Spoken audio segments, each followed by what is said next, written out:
Greetings. Introducing Voices of Festival, a brand new podcast series from the International African Arts Festival, created to keep you connected as we count down to our 55th year of culture, creativity, and community. Each week, hear directly from the artists, dancers, musicians, vendors, and community members who make this festival an unforgettable experience. Tune in every Thursday at 8 p.m. on YouTube for Voices of Festival. Celebrate the culture, feel the rhythm, be part of the journey.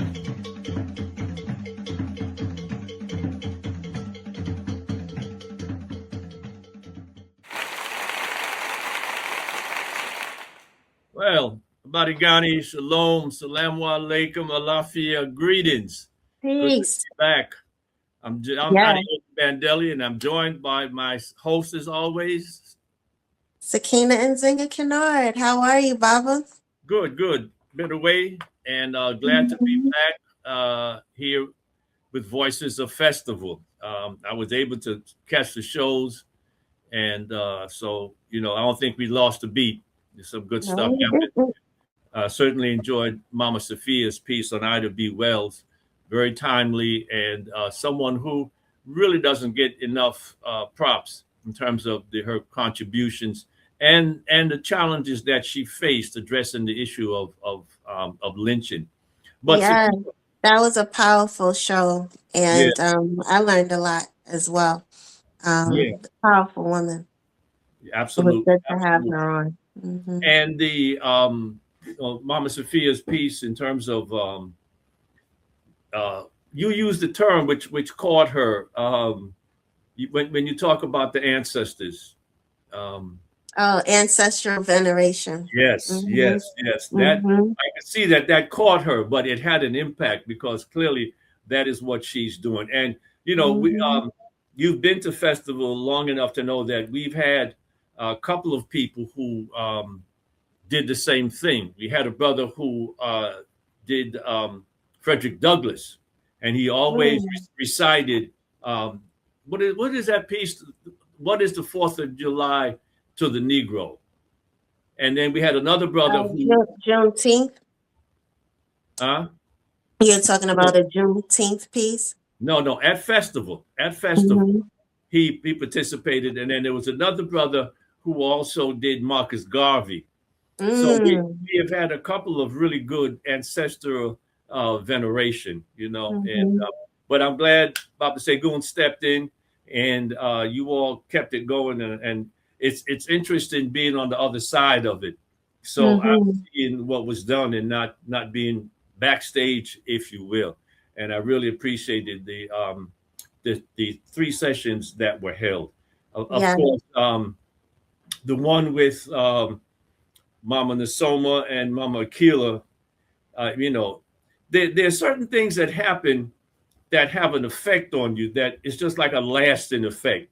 I remember seeing Bernice Johnson Reagan from Sweet Honey in the Rock, and she did a piece for us, tribute to the ancestors in Atlanta, in fact, at the Apex Museum. And if you haven't been there, be sure to go check it out, please. And she was there, and Baba Kwame Ishangi was there. And I introduced her, and she was sitting in the audience. She didn't want to come up on stage. And Sakeenah, she bent down, and when she opened her mouth, a sound came out of her that just shook the entire place. And we were outside in a huge spot. And Mama B. But what happened was, who's the other sister that's with her? No. She wore black lipstick. Mama Isai. Yes. She was on the other side, and she responded. Oh man, Sakeenah. It was just absolutely incredible. And then those are my mamas. From Sweet Honey.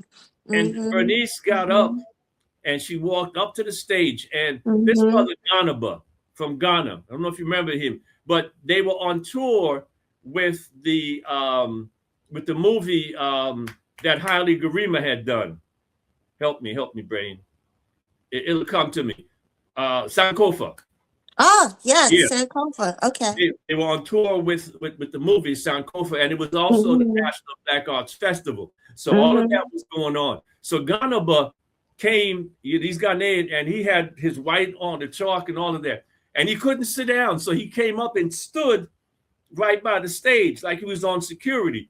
And Mm-hmm. Bernice came up and she greeted them and then walked towards this altar that Baba Ishangi had created on the grounds. And Mm-hmm.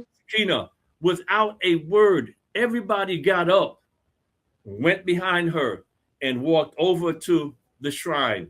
And Mm. she completed that song. And the name of the song, I got a horrendous memory, but there's some things that will always stay there. And it was called Remember Me. Mm. How appropriate, Mm-hmm. how Mm-hmm. appropriate to remember our ancestors. And Mm-hmm. that situation has always stayed with me. But as we Mm-hmm. segue to tonight's topic, which is to look at the impact of the assassination of Dr. King on April 4th, 1968, which was 58 years ago. And um, another situation where I remember so vividly where I was in Brooklyn on Sterling Place at the home of a community parent because, Okay, we would hang out but on the wait, block. Baba. I gotta pause you for a second Oh, because we do need to honor the I'm ancestors sorry. first. That's what we I got do. you. That's what we do. Thank I know you. you're so I excited know. to I talk was on the about roll. Dr. King, Go right and ahead. Go right ahead. rightfully so because it's such an impactful moment in history and our history. And I do want to hear your story. But when you bring up Mama B, you just highlighted how I have not said her name, and I apologize because I've been honoring the ancestors so much Mm, mm, every show. And yes, we must honor Mama Bernice Johnson Reagan because the impact that her voice has had on the ooh, movement alone is just yeah. impeccable. So I would say, thank you for bringing up the importance of ancestor veneration. And that this is why we want to begin our segment with honoring the ancestors, honoring those that come before us, whose shoulders we stand upon, and them letting us know that they're forever present Mm-hmm. with us still. So we consistently remember, and it's their strength that pushes us forward. So I want to say thank you. We give honor and we give praise. Ibaye. Ibaye, Mama Bernice Johnson Reagan, since we started out with her. Mm-hmm. Ibaye, Dr. King, Dr. Martin Luther King Jr.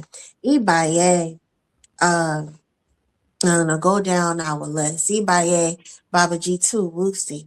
Ibaye, Asada Shakur. Ibaye, Mama Kohumba. Ibaye, Baba Robo Jumatutu.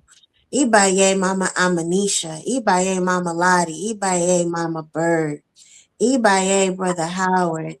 Ibaye, Stan Kinard. Ibaye, Nana Dini Zulu. Ibaye, MZ Moyo. Ibaye, Baba Dick Gregory. Ibaye, Kuja Bandeli. Ibaye, Honorable Baba Tunde Akowe. Ibaye, Iya Salima Moyo Smith. Ibaye, Sister Viola Plummer. Ibaye, Imam Jamil Al Amin, aka H. Rap Brown. Ibaye, Brother Abubadika. Mm-hmm. Ibaye, to our community leaders. Ibaye, Mama Robinson. Ibaye, Betty Carter. Ibaye, Carlos Garnett. Ibaye, George Aponte. Ibaye, Shaka Taylor. Ibaye, Baba Kwame Ishangi. Ibaye, Baba Michael Olatunji. Ibaye, Bob Cunningham. Ibaye, Atiba Cord, Ibaye Nisa Van Zant, Ibaye Jamia Van Zant, Ibaye Mama Stephanie Weaver, Ibaye Bernard Kinsey, Ibaye Baba Lloyd Weaver, Ibaye Baba Alafia Shango Deyi, Ibaye Baba Heru, Ibaye Baba Paua, Ibaye Mama Abimbala Wali, Ibaye Baba Alukashe Wali, Ibaye Baba Chief Bey, Ibaye Baba Abu Bakar, Ibaye Nana Kwe Yao Aji Apong, Ibaye Baba Canute Bernard Jr., Ibaye to all of those ancestors that walk with us, that guide us, that let us know that they are forever present in our life. We say, Ibaye Bayen Tunu. Thank you. Ashe. And Sakeenah, we have to add one other to that list now. Mm-hmm. Brother Bob Law. Yes, Brother Yes, Bob Law. yes, Yes. And Sister Mantu Law. They are now together. We give honor and we give praise. yes, We thank you for their contributions as community leaders. And, Festival is a hub of community leaders that have built organizations, that have, set foundations for the youth to follow, and, that really support and are the tenets that they're like the foundation of what festival really is about. And it's really about bringing community together. So yes, we highlight all of these community leaders from all different walks of faiths and walks of life within our Black New York, or would say Black America, Black yep, American history. And we are consistently lifting them up and honoring them. So we thank you. yes. Thank you, Mhm. thank you, Mhm. and thank you for pulling me back there because I was on a roll. I guess Yeah. I haven't been here for a while too, but the assassination of Dr. King was for me my baptism by fire. Mm. I mentioned, Mhm. I started to mention, I knew exactly where I was that night when it came across Mhm. the news. And while Brooklyn did not go off as many other um, communities did, I know there was some stuff like on, if you know Brooklyn, on Pickens Avenue and a few other, and I'm not sure about Fulton Street, possibly. But Mhm. more importantly, though, and what we wanted to examine on this Voice of Festival was the impact of the assassination on our Mhm. communities, but also on individuals. As I said, for me, it was a baptism by fire. At Mhm. that time, I was a senior at Tilden High School in Brooklyn, Okay, and that's the what my next, dad. You were there with my right, father. yeah, exactly. He Mhm. was he was 1 year ahead of me, so I was a junior, right, and Mhm. he was 1 year ahead of me on the basketball team, and we went back that day, and immediately we formed an Afro American club, Mm. and we began a petition to call for more African American teachers in the school and more Latino teachers, as well Mhm. as the curriculum being examined and to ensure that more African American and Latino experiences were included. We called for an African American dance troupe. The students there formed that. And Mhm. what also happened that was significant was that I saw a sister wearing a pin, a button that said ASA, which stood for the African American Students Association. So we began to talk. And she told me about it, and I ended up going down to the office. And it was at that point that I met G2 Wayusi. And of Mm. course, my life was never the same after that. But Mhm. the impact of King, in some cases, really revolutionized a lot of people. Um, we talk about tearing it up, which was Mhm. one reaction to it. But the other was it moved a lot of people to more aggressive action. Mm. and in my case, never have been involved in anything. Next day, I'm starting an Afro American club at my school. Mm-hmm. Um, Institutions sprang up as a result of that. And of course, the ultimate question that a lot of people experienced was, damn, if they can take Dr. King out, well, I mean, why should we try this nonviolent stuff? You know, now, but there Mm-hmm. was another path that occurred, which was one where people began to build institutions. Because, see, you can't make change just haphazardly. Mm-hmm.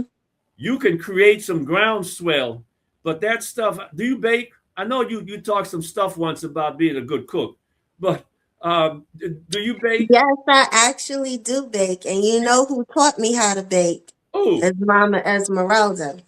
oh, okay. Mm-hmm. But even with the baking, what do? Mm-hmm. You're kneading the Mm-hmm. You stuff, knead in the dough, you follow, right? but the most important part of baking is following the instructions. Well, yeah, but there are Mm-hmm. people who particularly old school people, don't have instructions. In fact, I'll tell you the story. My mother is an incredible cook, but she can't Mm-hmm. write you a recipe. But see, there's a difference between baking and cooking. See, Uh, baking, you have to have the proper measurements for baking. Cooking, you can season as you feel and get all of the things in there that the way you know. But once you uh, get, but with baking, even if you freestyle it, you still have to take note of your measurements of what you freestyle well, because you ain't never had my pancakes. well, pancakes is not typically baking. I'm Hey, talking hey, about hey! I would baking. beg to differ. I would, Okay. hey, Pancakes is not that baking. stuff No. because you're comparing that to IHOP. That you're right. That's not baking. Pancakes is not baking. Anyway, back to the topic though. Yes. So Okay. the groundswell does Mm-hmm. require some place to funnel that energy. Now, Mm-hmm. some people took different directions. I'm sure the NAACP numbers um, increased, but so Mm-hmm. did the Black Panther Party, so Mm-hmm. did the Republic of New Africa. And Mm-hmm. so different formations began to be energized, unfortunately, by the assassination of Dr. King. Mm-hmm. And so his passing was almost like an homage. You know, Mm-hmm. An he energy surge. It and went into. energy surge is Mm-hmm. another word I'm looking for, but it'll come to me. But yes, Mm-hmm. it certainly caused a spurt in terms of people organizing. Um, Whether it was in California, I'm not sure the formation of the US organization with Dr. Karenga, but certainly it occurred right around that same time. Well, And can you speak to the people who were disgruntled by the nonviolent motto and went towards, the Black Panther Party and the Nation of Islam to really, go on a defensive mode or the ideology that we have to arm ourselves or, you know. well, that strain has always been prevalent in our Mhm. communities and in our movement. If And you go back, wouldn't this be the beginning of the Black Power movement? well, it could be certainly when Stokely Carmichael stood up and shouted that term, he gave he gave a name to that movement. But you have to remember that everything stems from something else. So that the Black Panther Party came out of a group of black men in Downs County, Alabama, who armed themselves. The Mm-hmm. the husband of Ella, who was it that didn't get up off the bus out of her seat? Help me here. Um, Yeah, well, her. yeah. Um, One of the things that folks don't realize is that even in the civil rights movement, and we got to see the civil rights movement. And then within that, there was a school of thought that was completely nonviolent. The folks who went out, did the sit downs, etc.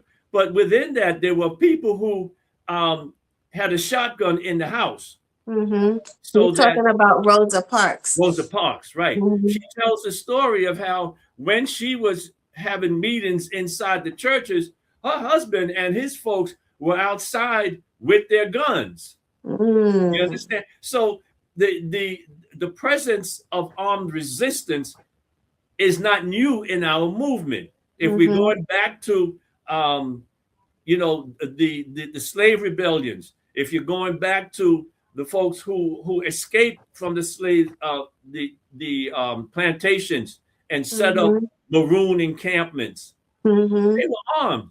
Like Denmark Vesey. Exactly. And Gabriel Prosser. And so that strain has always been there. And in fact, there's a reason why we didn't know much about it, because the press was not covering it. They certainly did not want to create a situation where they could see, where people could see that, you know what, we can use these weapons against these white folks and these folks who are oppressing us versus against each other in the hood. You understand? And in fact, the Black Panther Party and so on, a lot of the folks who were engaged in that are people who came out of the penal institutions and decided that they could commit their lives to more than sticking folk up, but now they could stand up for our folks. And so, one of the brothers that you mentioned, Brother George Aponte, he had just come out of prison, and he was a getaway driver, except one time he ain't get away, and so he served some time. But when he came out, became active in the Black Panther Party, and then he became active with us at the East. This is the man that taught me how to drive. So he came from one particular experience and translated that into a more progressive, active, and institution building mode. In fact, he was very conversant in Swahili and taught many of us, some introductory Swahili. So, but Sakeenah, while we're talking about institution building, we got to take a break though, so that you can tell folk what is so extremely important about us staying on course and building this institution called the International African Arts Festival, and of course, Voice of Festival. Yes, International African Arts Festival was born out of the East and born out of the Black Power movement. So a lot of the people who began festival are definitely revolutionaries, and everyone needs to know about their history, about their stories. And this is why we have this podcast as a vehicle of communications, to really let everyone know what really built festival. And we have so many stories, and I encourage all of you watching to share your stories, and to share your stories from the past of what festival was and the present of what festival really means to you. And and we are creating a movement, essentially the Drive for 55, because we are in our 55th year. And this is a part of the Drive for 55 to really honor the 55 years that we have been here, and to sustain us and to make sure that we continue for another 50. So we ask you to donate, to make a pledge of $55, or get your friends, your family to make pledges of 55 moving forward. And you can donate at iaafestival.org. iaafestival.org. All right. Thank you. Thank you, Sakeenah. Institution building is important. Listen, as we talk about that, though, let's take a break and recap Festival 54. Each show we try and let folks see what 54 was like. Either they get to see it some more, or they say, damn, I wish I'd been there. So let's take a look at Festival 54.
So welcome back.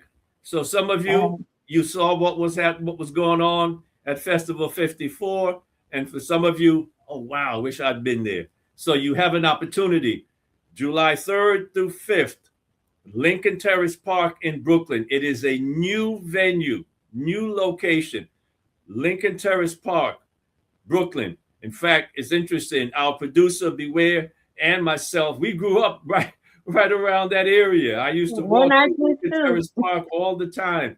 So it's interesting. But getting back to the thing with Dr. King, you know, one of the questions that always comes up is when some stuff happens to somebody in our community, like Dr. King. Didn't happen with Malcolm because that was kind of an internal issue. But with the killings of men and women by the police, oftentimes it resulted in folks losing it in our communities. And unfortunately, much of the venting occurred within. And so we burned down the buildings, the stores, the shops in our communities. Very rarely did we get to go downtown because they put up that big blue line and you are not going to mess up downtown.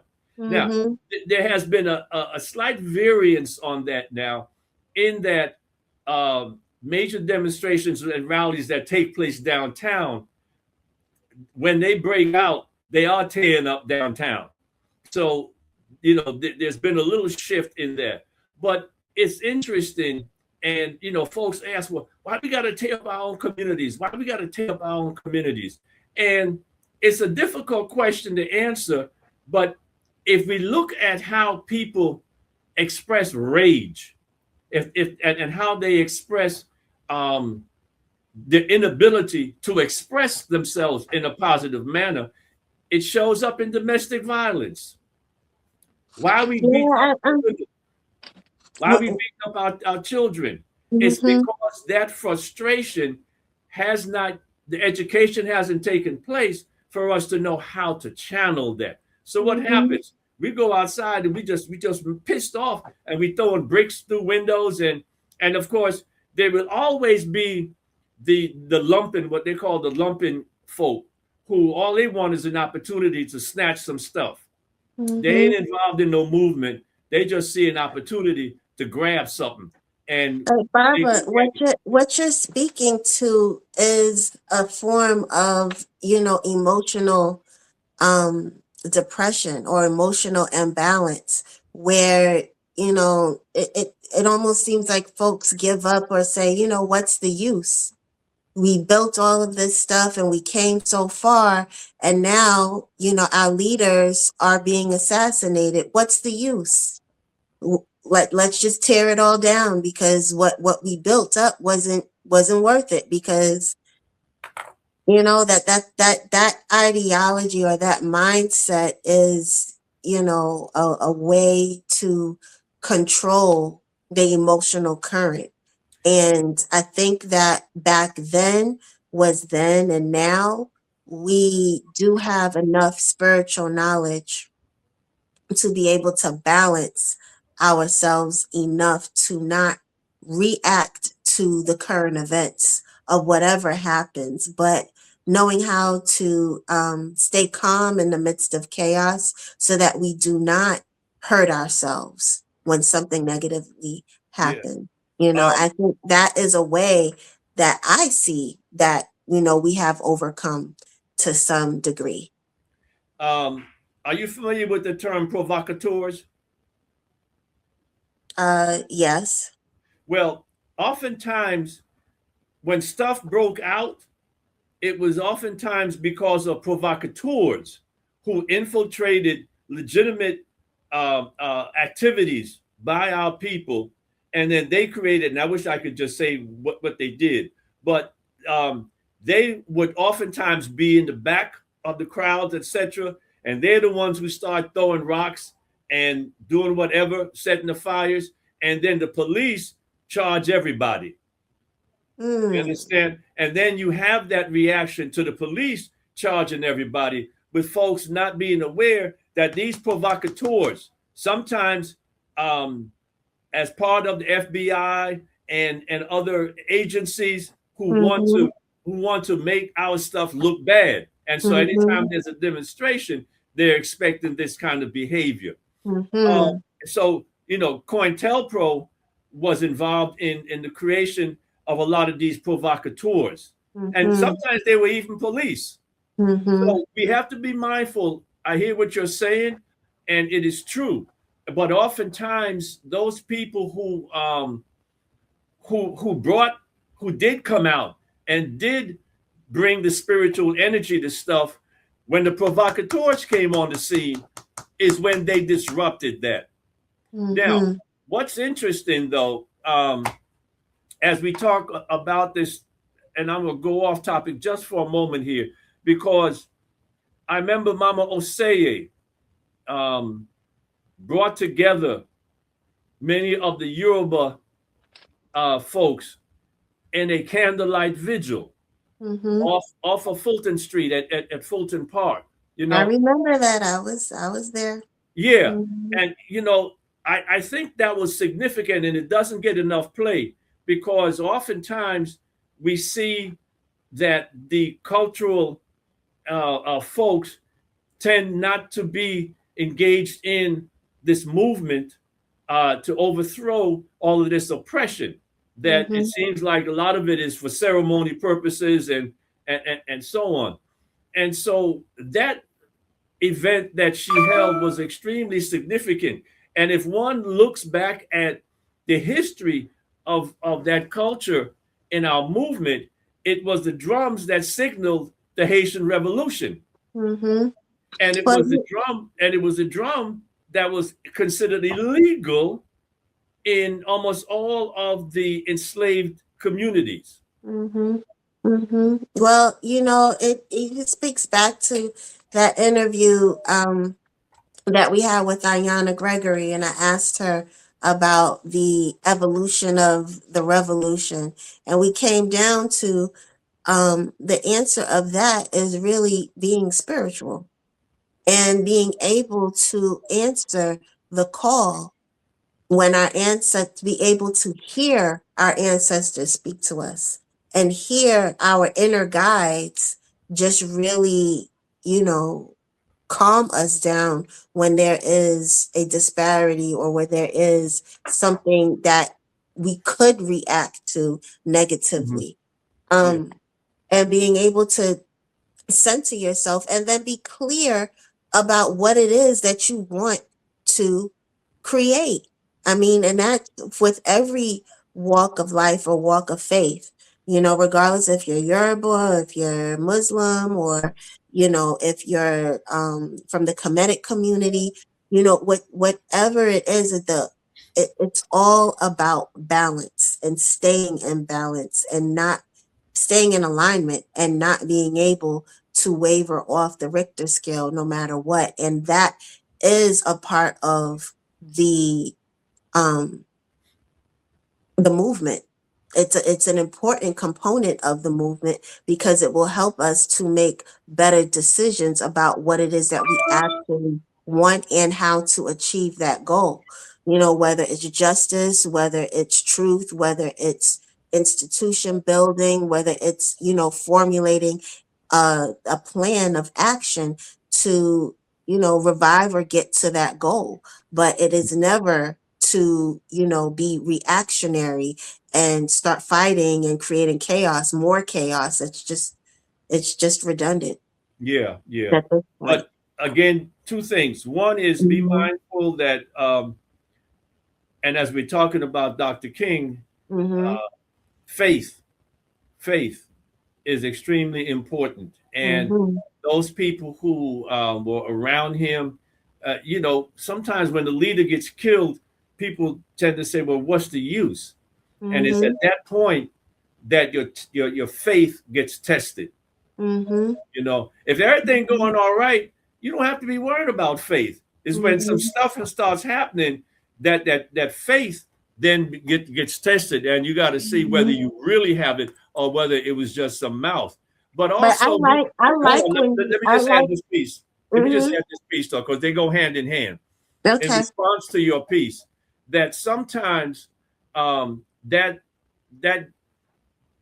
craziness that you see is designed by the government.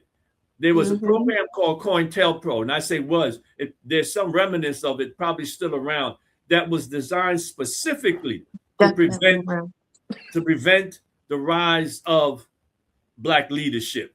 And one of the things that we wonder about is the assassination of Dr. King. How much of that was a part of COINTELPRO? So I just wanted to add that piece to the faith. Go right ahead. You took my train of thought. But what I wanted to say and highlight is that when our leaders pass, the torch is passed on. And I wanted to highlight how you spoke about, how the next day after King passed, organizations were being formed. Movement was happening. People were picking up the torch and creating new momentum moving forward. It wasn't just the disaster or the tear down and the riots. It was people, it sparked a light inside of others, and other things were happening to keep the momentum going. And that is essentially what should happen in the midst of, chaos, is thinking about what it is that we want to create next and moving forward towards that, Yeah. That's all. Now, I would say that challenge is a greater one on the international scene. When Patrice Lumumba in Congo was assassinated, when Thomas Sankara was assassinated in oh gosh, where our brother at now? It'll come to me in a minute. Maurice Bishop in Grenada. Now, Kwame Nkrumah in Ghana. When those folks were assassinated, it did have an impact on the movement, that we did not see an immediate rise in a replacement and somebody that was moving forward. Now, it didn't happen immediately, but Dr. King said, truth crushed to the earth will rise again. Truth crushed to the earth will rise again. And so we see in Ghana, they put forward a resolution at the UN that addressed the issue of reparations, which was unanimously, except for the United States and Israel, acknowledged. You have Sankara, who was assassinated, and now you have, oh my God, I say his name every day, it'll come to me. And then Maurice Bishop, the new prime minister of Grenada, is a what do you say, the ancestor veneration? Reincarnated. Reincarnation. The new prime minister in Grenada brings out everything that Bishop talked about. You know, the airport is named after Maurice Bishop. And so it's a bit slower coming to fruition on the international front. But locally, you know, the fact that more people became active in the Black Panther Party, more people became active in the Republic of New Africa, more people became active in a variety of organizations. The civil rights movement itself was generated by this loss, and people stepped up and said that no, we're not going to be turned away, you know, because of this heinous act of the assassination of Dr. King. And so, you know, we see the reaction that occurs. But I really wanted to address that piece because it becomes commonplace that we start tearing up the hood when stuff happens. But we need to understand why that happens. And it also represents and reflects a lack of leadership, because in those areas where there was organization, where in particular Black men were organized, they were able to go out into the community and shut it down and say, no, y'all are not going to tear this stuff up. You understand? You're not going to tear this stuff up. And one of the things that we got to be mindful of is oftentimes we ask the question like, well, what are people doing now? Well, there's a lot of stuff that people are doing. The problem is we don't know about it. See, what we know about is when some stuff happens negatively and, you know, we're acting crazy and that gets to play. But on the ground where Black men and Black women are moving forward, are creating institutions, are making advances, it don't get no play. Yeah, I was going to ask, you know, what is happening with the youth now? I know that Mama Monifa Bandeli talked about the youth organizing in politics to help elect the mayor Mamdani. You know, I know that a lot was, you know, a lot of youth organizers came together around George Floyd a few years ago. But what other instances are where the youth are coming together in actions of revolution? Well, you've got the Malcolm X grassroots movement, one of those. A couple of years ago, they began Black August, organizing. Oh yeah, that wasn't just a couple of years ago, Bob. That was but the youth of that period did that. You understand? And we got to be mindful. Youth don't stay youth forever. No, they don't. No, they don't. Well, that generation, I would say that generation, yes, that is the youth to you. That's Generation X. Yeah. They say, or the millennials, they say. But Black August, can we talk about Black August for a second?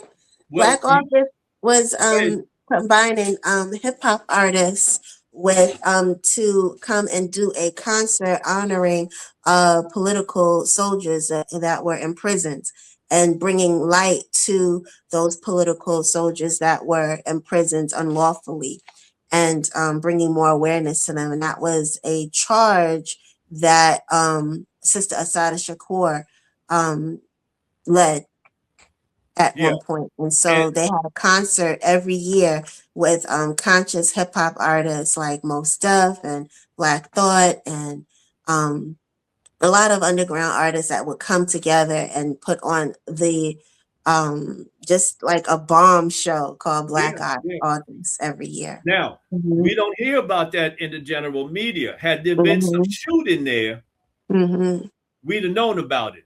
You understand? And what we don't acknowledge about that situation with Black August, that it was not just domestic, because they went to Cuba on several occasions and had Black August activities there. Um, you know, I took 9 children to Cuba for an international pioneer camp.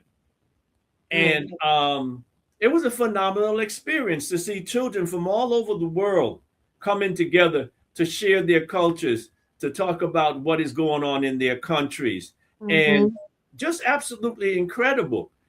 I got to talk, and why this show is so important, because we need to have communication vehicles that uplifts the stuff that we are doing that is good, because the media is only going to look for where stuff happens, and what happens, people then feed into that. If their only means of communication is the media, that press, but and you know that's why youth organizations are so important. absolutely. Like Egbe Iwa, Ife Tayo, Asase cultural arts organizations. Like, it's so important to join these organizations as a youth. I know I was a part of Endota Encha in high school, but yeah, it's so important to commune with your people and build, just build. That's the important piece, Mm-hmm. is that the young people and the ones that you're talking about, it is phenomenal to see them come out of those institutions and create their own institutions, A or B, make significant contributions to wherever they find themselves. They come because they possess both the skills and the values to be effective change agents. They're not getting a lot of play out there in the world, but they are making changes where they are in the world.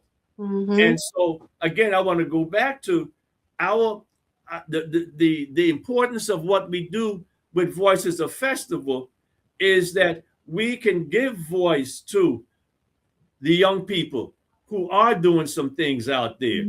They have a place to share what's going on. And certainly as we move forward, we're going to make sure that we can talk about the stuff that young people are doing. It's significant. There's a picture behind me of myself and Harry Belafonte. And that picture was taken when he came to Brooklyn, because Assemblyman at the time, Assemblyman Roger Green, had a youth organization there. And Belafonte came to talk to these young leaders. You understand? I mean, imagine Harry Belafonte coming and sharing with these young people and the impact that it had. And so we have to do more of that. G2 was an incredible motivator. So as we developed the African American Students Association, we were about institution building. We were learning more than just math and our history, etc. We were understanding what it took to, the work, the commitment, the time, the energy, the sacrifice to build institutions. And many of them took those experiences and went out into the world. And I will say the importance of building our own institutions is to also share our own history, because we have to be able to educate our own youth, or else we're giving them over to, the Board of Education, and that system is not going to teach us our history. It's not going to teach us our heritage or our experiences that we can teach our own youth. Here's the thing with that, though. We can't be too New York based, but in Florida, that ain't even a challenge any longer, because they're removing the books with what little there was in there. You understand? They short of burning the books in the street. So we have to be mindful that we've got to share with our people. that even the little bit that we're getting, when they see it, they think it's too much and they want to remove it. Mm-hmm. You Mm-hmm. understand? And And we, that's even more of a charge as to why we need our own institutions to teach our own history and our yeah, own information, because the little bit of information that was there, it was very minute in that sense. And it's like, at this point, if they're gonna burn it, they might as well go ahead, so we can continue on and do our own thing, and that is the reason why our community has to come together. We have to communicate with each other.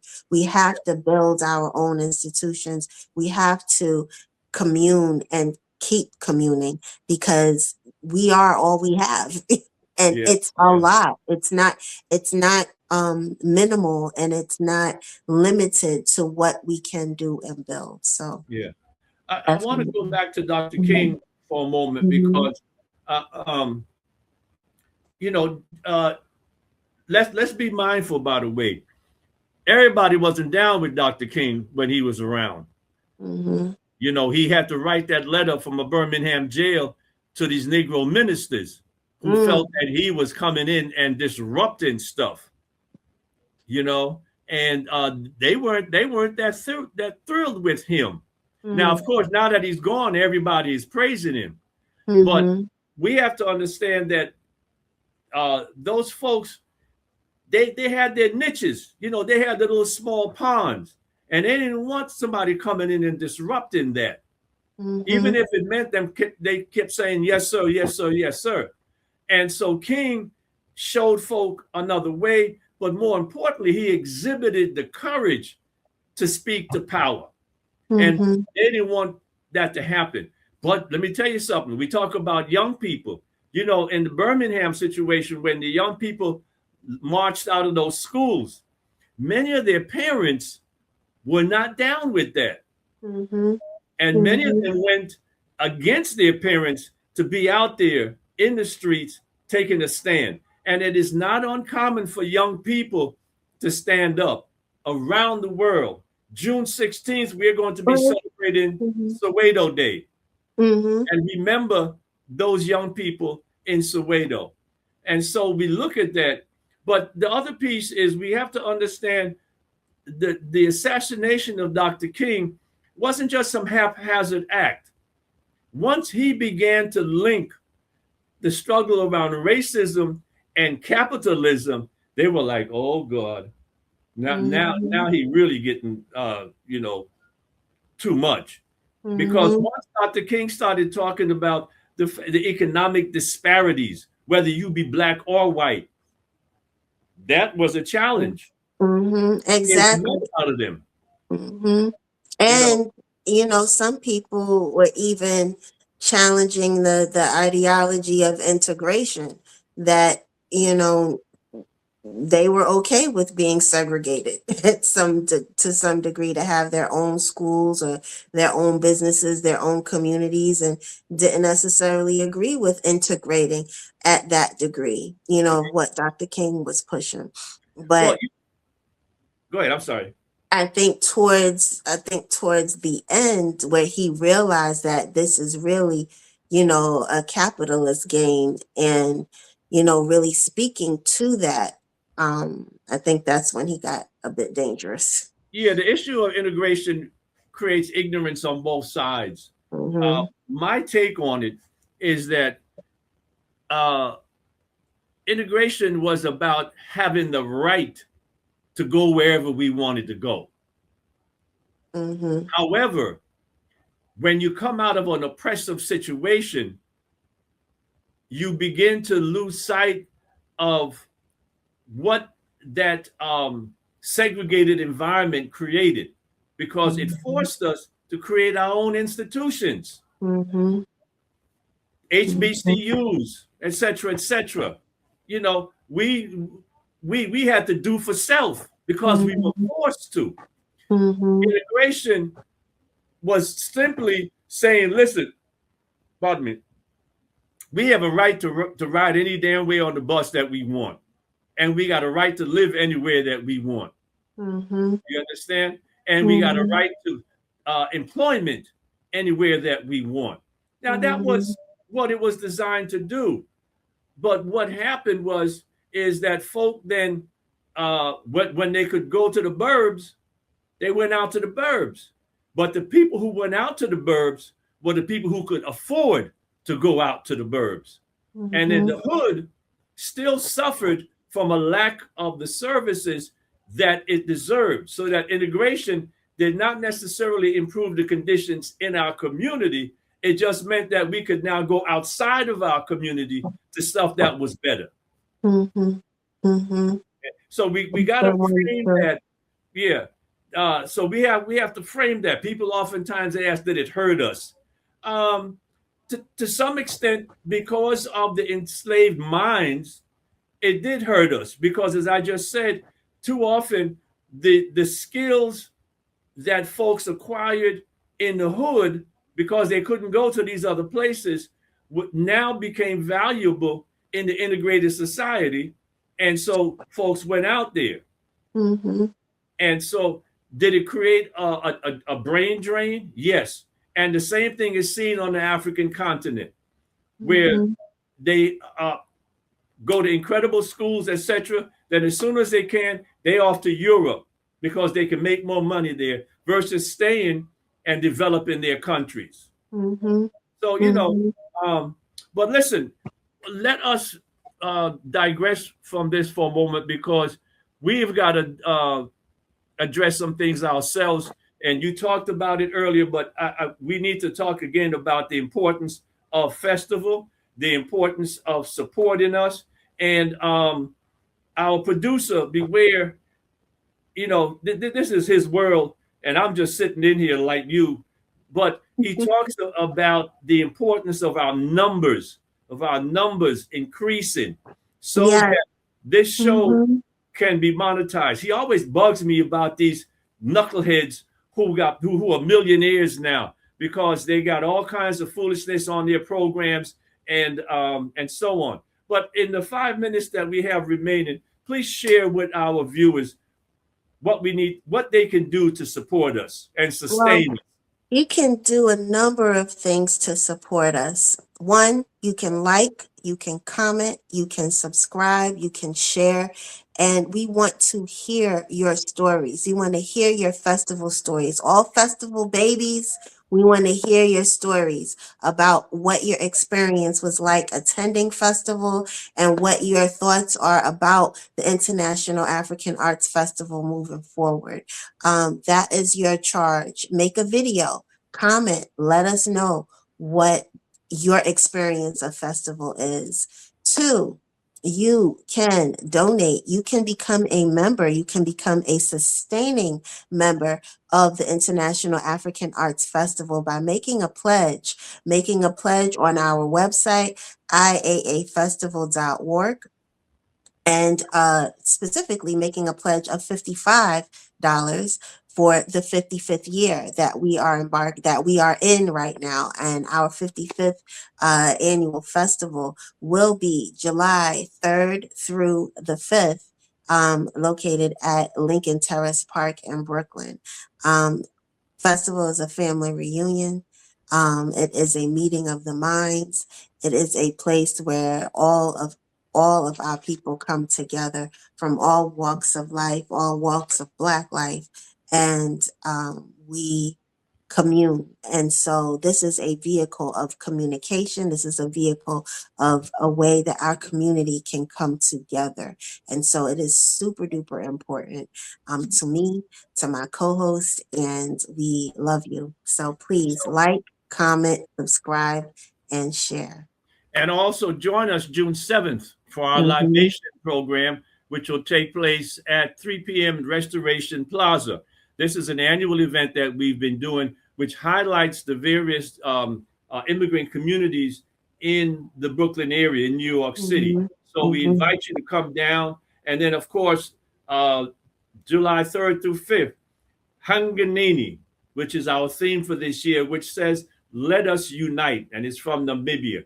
And also, if you are a vendor or a craftsperson, we've still got space available. So call the festival office. go to the website that was just mentioned and make this thing happen. Okay, Lincoln Terrace Park, July 3rd through 5th. Oh boy, Sakeenah, thank you much. Enjoyed sharing this with you. I didn't intend to come on here and do all of this. Our guest wasn't able to make it, so. But I think this topic of Dr. King and his assassination and its impact on our movement, it worked out. So thank you, Asante Sana, and to all of you, we appreciate you. Be blessed. Peace.